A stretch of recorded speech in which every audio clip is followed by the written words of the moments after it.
بسم اللہ الرحمن الرحیم۔ السلام علیکم ناظرین، آپ دیکھ رہے ہیں مدنی ٹی وی چینل۔ تو آج ہم آپ کے ساتھ ترغت غازی کی زندگی کی کچھ اہم دلچسپ معلومات آپ کے ساتھ شیئر کرنے والے ہیں، جو کہ ہماری روزمرہ زندگی میں بھی جب بھی ہم کلہاڑی کو اپنے ہاتھ میں اٹھاتے ہیں تو سب سے پہلا خیال ہمارا ترغت غازی کا ہوتا ہے، یعنی کہ ترغت غازی نے اپنے چاہنے والوں کو دلوں میں اپنا رعب جما لیا ہے۔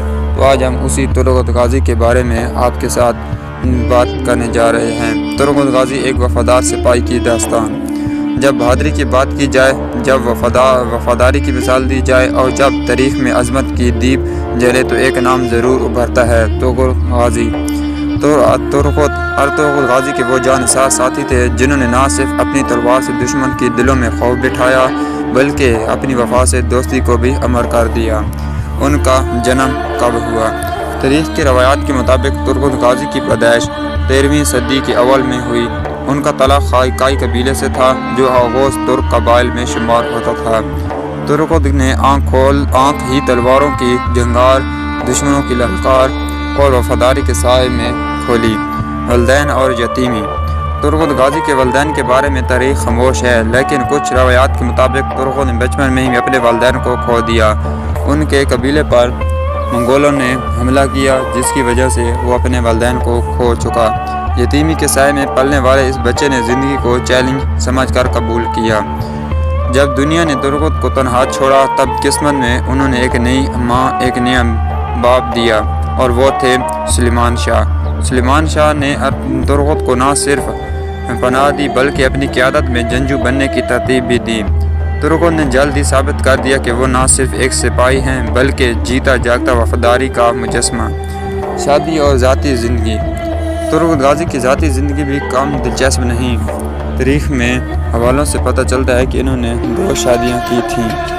ان کی پہلی بیوی کا نام اکثر روایتی داستانوں میں عائلہ بتایا جاتا ہے، جبکہ دوسری بیوی کے بارے میں معلومات محدود ہیں۔ ترغت غازی کا کم از کم ایک بیٹا تھا جس کا نام تاریخ نے مکمل طور پر واضح نہیں کیا، مگر بعض روایات میں ان کی نسل کا ذکر ملتا ہے۔ اس کے بارے ہم آپ کو صفات ان کی جنگوں کے بارے میں شیئر کریں گے۔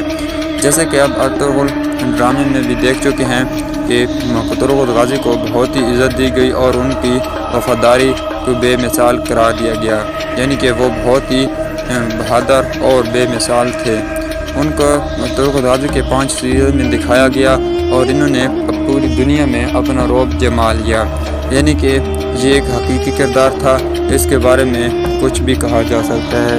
اور ان کی آپ قید بھی دیکھ چکے ہیں، ایک قید جو ان کی عیسائیوں کے ہاتھوں ہوئی۔ اور دوسری بات ہم آپ کو یہ بتاتے چلیں کہ انہوں نے 125 سال کی عمر گزاری۔ انہوں نے عثمان غازی کا بھی دور دیکھا، جیسا کہ آپ عثمان غازی سیزن میں بھی دیکھ چکے ہیں۔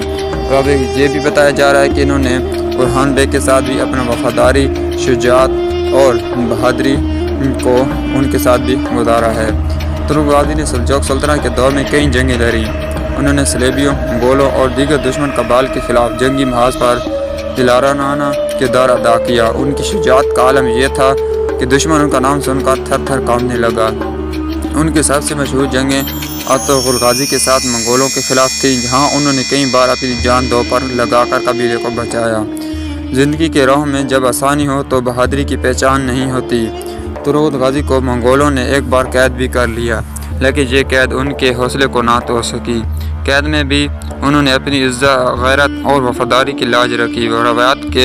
روایات ہے کہ قید سے نکلنے کے بعد انہوں نے دشمن کی کئی اہم قلعے فتح کی اور اپنی قوم کو دوبارہ سر بلند کیا۔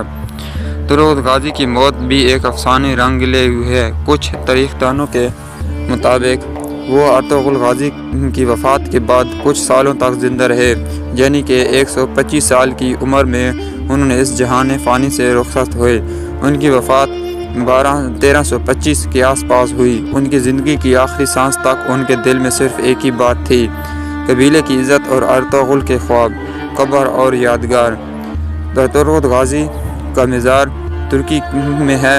ترکی کے ایک قبیلہ یعنی کہ شہر سقوط میں ان کی قبر ہے، جہاں پر ہزاروں